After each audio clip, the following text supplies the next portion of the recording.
Gentlemen, congratulations for Savage. Thank you. Thank you. Yeah, checked out the film.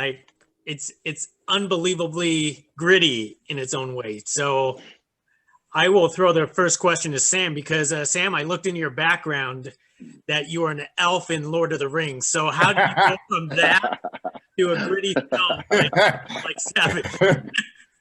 You've ousted me. I had beautiful long blonde hair. It's quite a sexy specimen. Yeah, God, that was 2001 or something, isn't it? Yeah, So, it was a long time ago, 20 years ago. It's a little bit different tonally. So where the original idea came from for Savage? What actually grew to you to actually like come up with this story? It was really, so I did a short film, which was about at-risk youth called Lambs. It's on YouTube, you can check it out. And that was meeting young offenders in New Zealand and hearing out their backgrounds and their stories. And so it was through that process that I met adult gang members and started hearing about their world, which most New Zealanders don't know much about. It's quite hidden, but it's a very distinct culture. And I just heard about, their values, their how it all operated, but it was their personal stories about their background, about how they came to be gang members that I found really interesting and affecting emotionally. And so, yeah, I felt like I wanted to sort of tell the story, which was 3 chapters, 3 really poignant parts for New Zealand's gang history, the 60s as a kid, where a lot of the state care, abuses were happening. In the 70s, where these gangs were forming, these young gangs as teenagers, not living on the streets. And then as adults, as 80s, where the gang was now adult and very intense. And, one man's journey through these 3 sort of short films in each of those life stages. Jake, what initially drew you to a film like this? And how did you prepare to go into the mental state of Damage?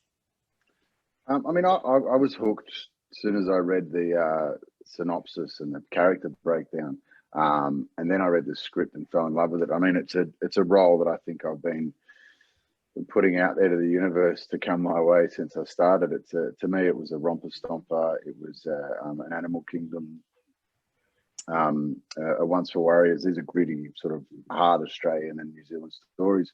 I just love there's a complexity to Damage where there's that violent, tough, crazy sort of side to him, but then the soft, vulnerable little boy who just wants to see his mum. So to see that, to try and sort of put all that together was, I knew it was going to be a big challenge, but at the end of the day, these kind of roles don't come along very often, and I was very grateful that I got the opportunity to have a go at it. But yeah, look, the casting was about a 5-month process, I think. And that was sort of, I sort of gave everything with that. But once we got the all clear and Sam gave me the nod, it was,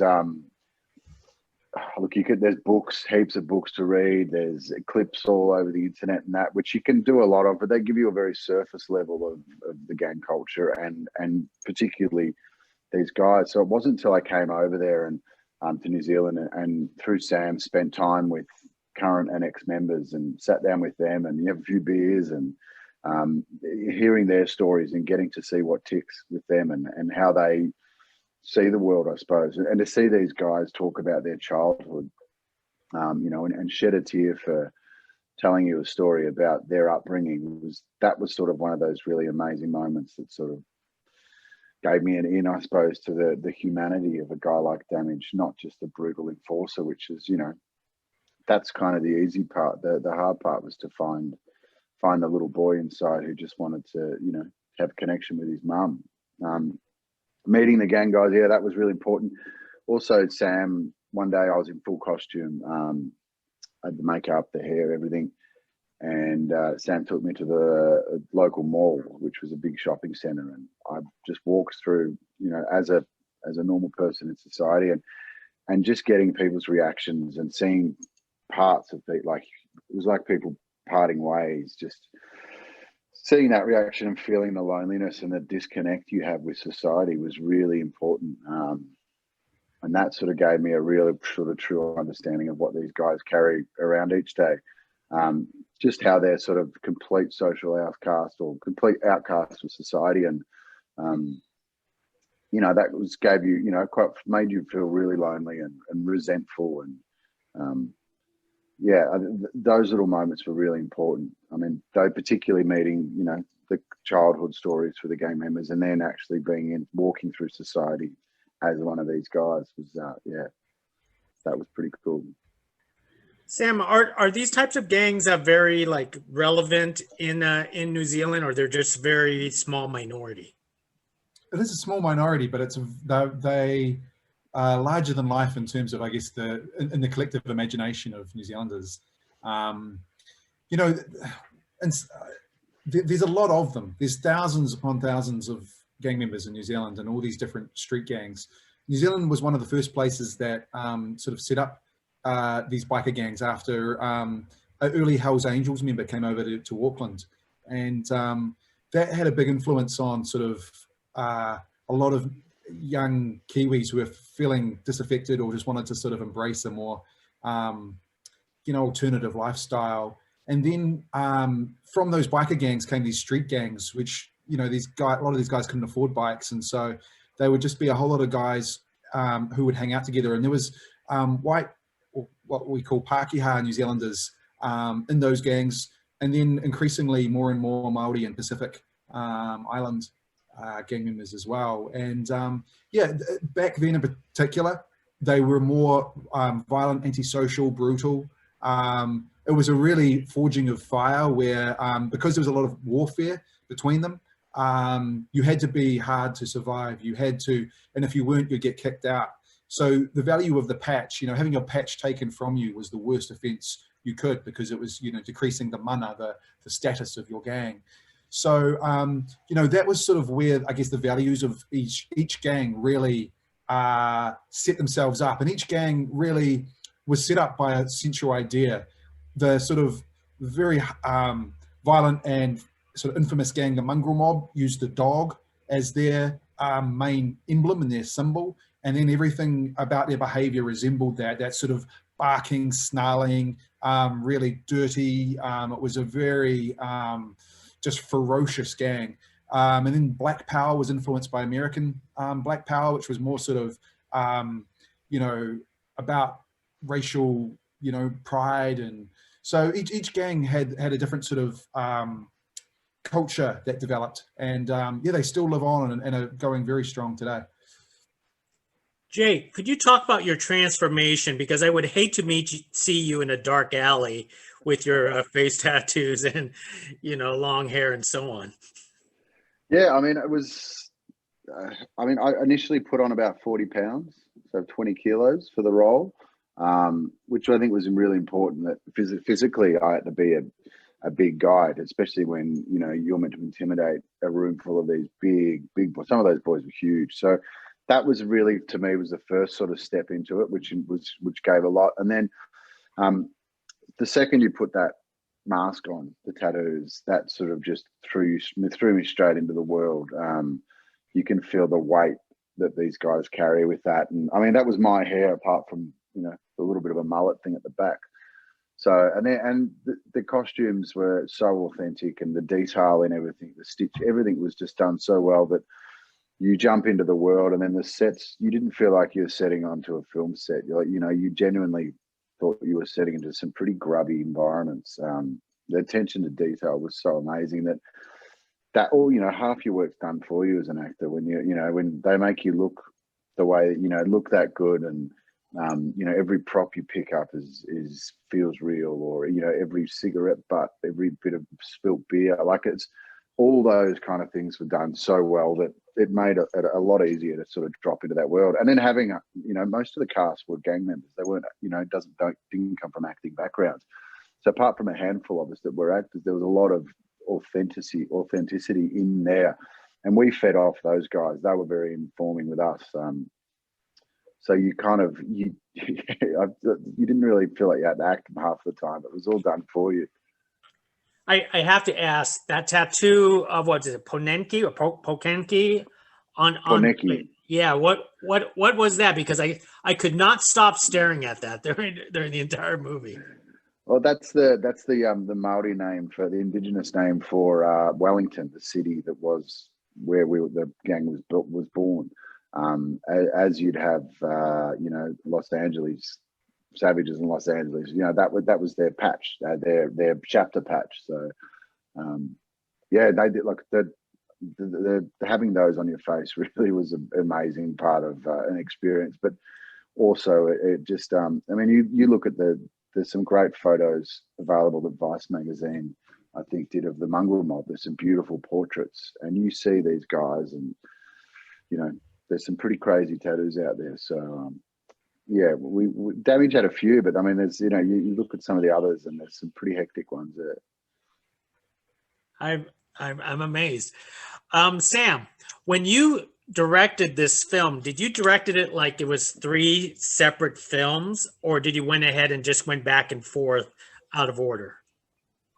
Yeah, so in chronology, they were a little bit mixed up, but like I sort of, and I guess I saw them all as part of one world, so stylistically, we weren't trying to differentiate them massively, although there was tonally a different feel to each world. I think the first chapter was a lot sort of bleak and cold, and it's a child in state care. The second chapter was teenagers who were living their best life, on the streets, as partying and with girls and violence, and they're having a great time. So it was naturally warmer.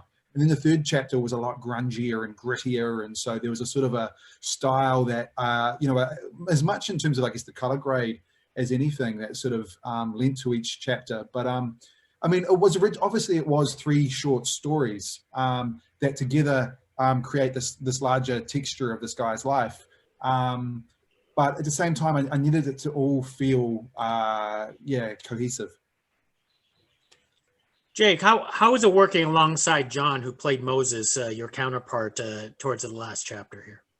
Oh, awesome! I mean, I love John. It was funny. I'd auditioned, did a few chemistry tests with quite a few Moseses, but not actually John. We were never actually in the room together through the audition process. So when I first met him for the first time in a hotel lobby, as we were starting rehearsals, and we connected straight away. There was an instant unforced brotherhood there, which was awesome. So going into it where we were, having John, and John's someone like the credits that he has, the experience that he's had is amazing, and his knowledge of a film set and the big blockbusters he's been on. But this was a really important story for John, especially growing up in South Auckland, where he grew up around these gangs, and he sort of gave me another level of sort of, how important it was, this story that we were telling, and the obligation that we had to tell it right and do it well for the brothers. So, I was, and he's such a powerhouse performer, and he gives everything. He's 150% invested into it every second. So, I learned a lot from John, and very grateful that I got to work with him. Chelsea Preston Crayford, who plays Flo, I worked with my very first job with her 10 years before. So as soon as I saw her attached to it, and I knew that I'd be working with her, I knew there was she's amazing. And I knew there was a level of, I'm going to have to pull out my big guns here to go toe to toe with people like that. So it was awesome. John's, and he's a brother now, like we're his family. I speak to him quite often, and he's just going from strength to strength. And he's just finished the Young Rock series as well at the moment, so that'll be announced soon. And yeah, he's the busiest, and throughout this whole pandemic, he's the busiest actor I've ever heard of. So he's been going from country to state to everywhere around, filming different blockbusters and stuff. So yeah, very fortunate to work with him. That's great to hear. And Sam, being this your first long feature film, there's a lot of fighting going on, and fight choreography is hard to do, especially for your first film. Tell us how you actually pulled it off, because you actually pulled it off in multiple areas of your own film. Yeah, it was an ambitious film, that's for sure. Maybe too ambitious. It was, the violence was obviously a really large part of the world. And it was important that violence to me wasn't just sort of this emotionless violence where it was, the one thing I really feel is that when I've had, you know, fights when I was a kid, it always came with a lot of emotion. You know, like this feeling like almost you're almost crying during the fight, you know, or afterwards. And so it was really important to me that that if someone committed you know, violence or like damage, you know, with a hammer in his first scene, that there was an emotional reaction to that, you know, because that was part of operating in this real world for these characters. That it wasn't just someone, you know, shooting someone, blowing the smoke off the gun and walking away coolly, you know, like James Bond. It's a real world, you know, and people were affected by those acts, no matter what they are. And so that was really important to me. And we had a great stunt coordinator who did a great job at sort of, you know, taking that as a central forum, which meant even at a minute level, what meant that, you know, there's sometimes a hesitancy to get involved in a fight, or a standing back, or you know, there's sort of awkward moments where people don't know how to join, and it's a little bit messier. And that sort of messy feeling was really important to me, that it wasn't just like this sort of smooth, you know, 1, 2, bang, bang. And just like, it wasn't about the aesthetic or the beauty of the fight. It was about the connection to the real world. Jake, did you enjoy that action, and are you really good at swinging a hammer now? Yeah, I mean, I love that side of it, but to give it, as Sam said, an emotional weight, and because quite often in any kind of fight scene, you don't actually go down the path of, you know, the mental repercussions of doing, you know, those actions. So to sort of do that, to, you know, put a hammer through someone's hand or through their head, but then have to sit with that as how that feels for you. And that was quite, I mean, it, as Sam said, that to me makes it more dangerous and more real. Look, I loved that they were, you know, not stylistic. You know, there's two brutes, Moses and Damage, going blow for blow. And I love that it doesn't last that long, because realistically, if two guys like that start thumping each other, the fight's not going to last very long at all. So there was a real sense of authenticity in it that I thought was really good, because I mean, it would have been easy to go completely over the top in every fight scene in this film and blow it out and make it, you know, larger and more, but then it takes away from the, you know, the truth of it. So yeah, I mean, and there wasn't a whole heap, which was good too. I think what was important, that you're teetering on there the whole time. There's an awareness of that violence the whole way through, but I think it comes out just in sporadic moments, which was, you know, you do it too many times and it loses its sort of importance or loses its grunt. So yeah, it was, but they were tough. They were, you know, they were sort of, I loved having those blues with John though. They were probably my most fun times, because, you know, he's a big boy, but he doesn't like getting pushed around too much. So every chance I did to give him a sneaky one in the ribs or something, I'd give it to him, and that'd fire him up. So I had a lot of fun with those. Yeah. Excellent. Well, let me wrap it up with one more thing. Maybe I think Jake could probably better answer this. Did you guys get to keep the patch as a prop at home? I'm still trying to get the vest off the producer.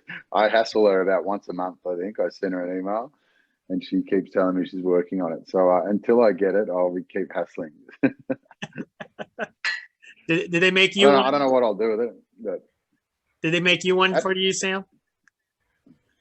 No. Yeah, I mean, yeah, it's a no. No. But at least you gotta keep a Lord of the Rings wig, right? Yeah. Well, I didn't get to keep that either. Those wigs are really expensive. They're like real human hair. So yeah, I mean, I wish actually dressed up as an elf the whole time. I could use the wig now, actually. So yeah, maybe I should talk to Peter and see what I can do. There you go. Well, gentlemen, hey, congratulations once again for Savage. I love the gritty and groundiness of your film. Can't wait to see more from both of you in the future. Thanks, Gig. Nice talking. Thanks for having us. Thank you. Bye now.